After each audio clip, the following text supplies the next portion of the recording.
Perusahaan Umum Daerah Pengolahan Air Limbah Domestik Banjarmasin melanjutkan pengembalian penarikan tarif limbah yang sempat dikenakan beberapa bulan di tahun 2024 lalu kepada 150.000 rumah tangga. Pengembalian dilakukan setelah dicabutnya Perwali nomor 152 tahun 2023 tentang tarif jenis pelayanan pengelolaan banyu limbah domestik wan pelayanan sedot tinja Banjarmasin.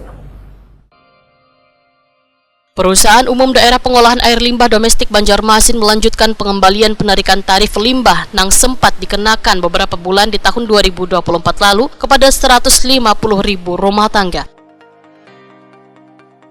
Pengembalian duit yang sempat ditarik akan dilanjutkan pada tahun 2025 lantaran hingga akhir tahun 2024 dana yang dikembalikan atau diambil warga hanya berkisar 265 juta rupiah. Pengembalian dilakukan setelah dicabutnya Perwali nomor 152 tahun 2023 tentang tarif jenis pelayanan pengelolaan banyu limbah domestik wan pelayanan sedot tinja Banjarmasin. Ini dipadahkan Direktur Utama Perumdapal Domestik Banjarmasin Endang Waryono wayah tokoni Prima TV tengah hari Kamis 2 Januari 2025. Endang Waryono menyatakan penarikan tarif banyu limbah rumah tangga bervariasi antara Rp1.500 untuk warga berpenghasilan rendah wan Rp22.500 untuk kelas atas. Sempat berjalan di bulan April wan Mei 2024 wayah warga membayar rekening banyu barasi. Layanan pengembalian akan diperluas, kada hanya menunggu pelanggan datang ke kantor PAL Domestik Banjarmasin, tetapi mendatangi pelanggan dengan bekerja sama dengan kecamatan.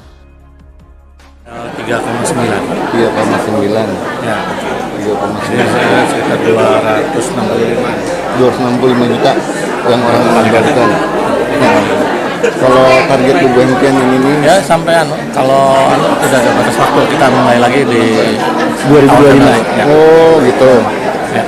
Cuman dengan perolehan yang kan lumayan lambat tuh Pak Ya. 225 kan berarti kalau misalnya sampai 4M ya kita kemarin ya estimasinya kemarin 4M ya 4M 4,165 ya kan berarti butuh waktu lawas ya tuh Pak ya.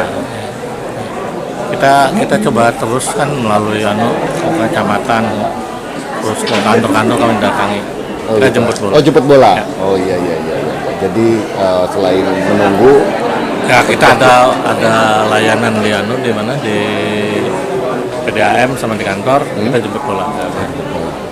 Jadi Kecamatan. mungkin kalau pian mentargetkan di 2025 bisa kembali berapa? Kalau bisa secepatnya. Enggak, maksud tulen paling tidak kan kalau Ya, 2025 minimal pian Ya, mungkin minimal ya bisa sekitar 1M. 1M ya. Minimal. Kalau bisa semuanya. Apalagi kalau dibantu PDM lah. Ini PDM kan umpat kan bola. Pengembalian duit hasil dari penarikan tarif banyu limbah ini diharapkan ujar Endang Waryono dibantu perusahaan air minum Banjarmasin supaya secepatnya bisa terselesaikan. Dengan menggunakan mobil tinja